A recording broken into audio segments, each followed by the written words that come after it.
Hello friends, welcome to my YouTube channel. आपण तो विभिन्न प्रकार इडली बनै खाइथिबे, किंतु एभली केबे ग्लास इडली बनै छथि कि जहाँ देखा जमी सुंदर खाइबा सेमती टेस्टी। यह बहुत नरम और स्पंजी। यही इडली बनइले आपण को सांबर बनवा पड़ोनी। तो वीडियो को स्किप न करी वीडियो को शेष पर्यंत देखंतु।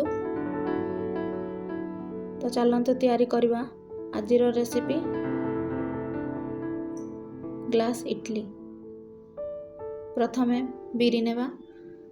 मु एभली चुपा छड़ा बिरी 2 कप नहीं ताको पानी रे भिजाई नेबा।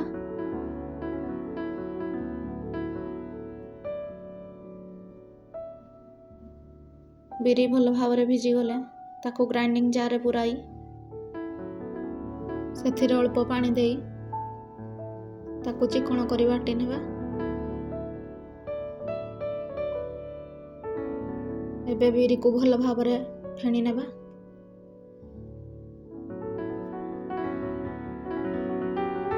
सेथिरे आधा चमच बेकिंग सोडा पकाइबा। स्वाद अनुसार लुण पकाइबा। एठी मु चाउलर व्यवहार करना ही 1 कप सुजी ऐड करवा। 4 टेबल स्पून दही ऐड करवा। सेथिरे अल्प पानी देबा।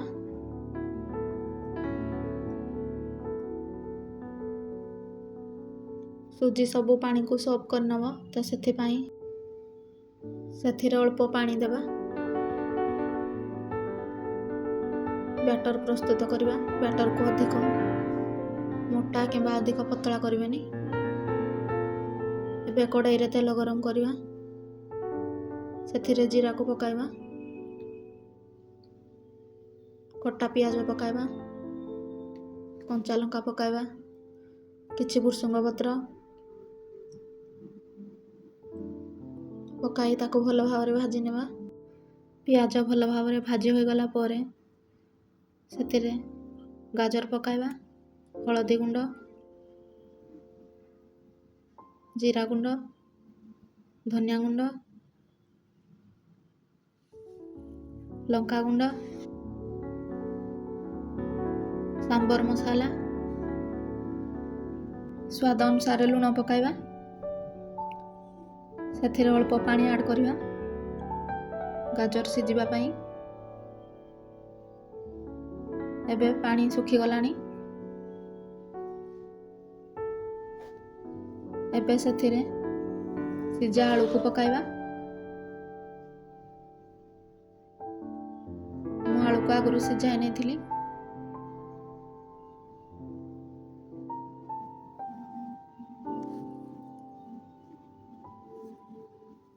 एबे ताको भल भाव रे गोळाई नेबा।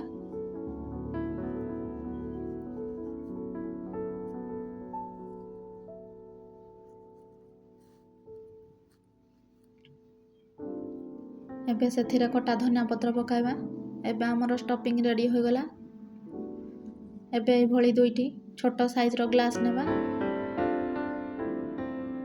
सेथिरे तेल लगाई नेबा। तापर स्टफिंग रु किछि नहीं ताको ए भली सेप कर देबा। प्रेशर कुकर रे पानी गरम करिबा। तापर ग्लास रे बैटर को दे देबा। अल्प बैटर देई सेथिरे भली आलू रो स्टफिंग को पुराइबा। ता ऊपर पुणी बैटर को दे देबा। आपण प्रेशर कुकर बदल रे इडली छांचरे मध्य करि पारिबे।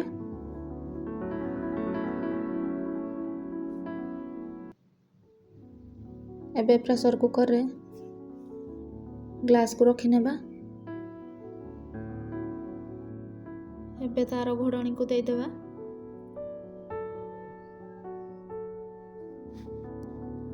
तार हुइसिल को बाहर कर देबा। 20 रु 25 मिनिट पर पिठा हमर एबे सिझी गलानी।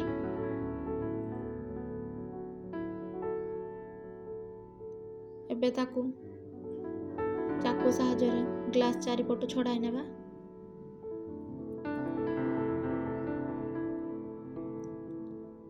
ପିଠାକୁ ଭଲ ଭାବରେ ସିଝାଇବେ, ନହେଲେ ମଝି କଞ୍ଚା ରହିବ। ଏବେ ପିଠାକୁ ଗ୍ଲାସରୁ ବାହାର କରିନେବା। ଏବେ ଦେଖନ୍ତୁ ପିଠା ଆମର ଭଲ ଭାବରେ ସିଝି ଯାଇଛି।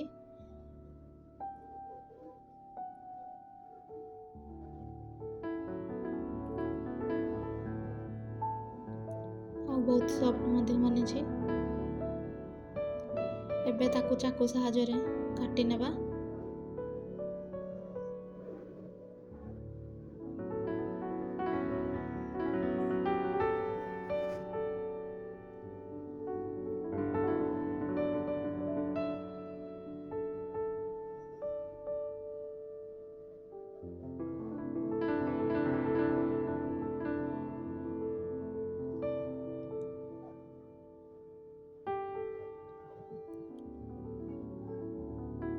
ଏବେ ମୁଁ ତାକୁ ଚାକୁ ସାହାଯ୍ୟରେ କାଟି ନେଇଛି। ଏବେ ଆମର ଗ୍ଲାସ୍ ଇଡଲି ରେଡ଼ି ହୋଇଗଲା। ଦେଖନ୍ତୁ କେତେ ସୁନ୍ଦର ଦେଖାଯାଉଛି। ଭିଡ଼ିଓ ଭଲ ଲାଗିଥିଲେ ଲାଇକ୍ କରିବେ, ଫ୍ରେଣ୍ଡସ୍ କିମ୍ବା ରିଲେଟିଭ୍ସଙ୍କ ସହିତ ସେୟାର କରିବେ, ସବସ୍କ୍ରାଇବ୍ କରିବେ, ପାଖରେ ଥିବା ବେଲ୍ ଆଇକନ୍କୁ ଦବାଇ ଦେବେ, ଯାହାଫଳରେ ଆପଣଙ୍କ ପାଖରେ ନୋଟିଫିକେସନ୍ ପହଞ୍ଚି ପାରିବ। ଏହି ପିଠାକୁ ଆପଣ ଘରେ ବନାନ୍ତୁ। କେମିତି ଲାଗିଲା କମେଣ୍ଟ ମାଧ୍ୟମରେ ଜଣାନ୍ତୁ।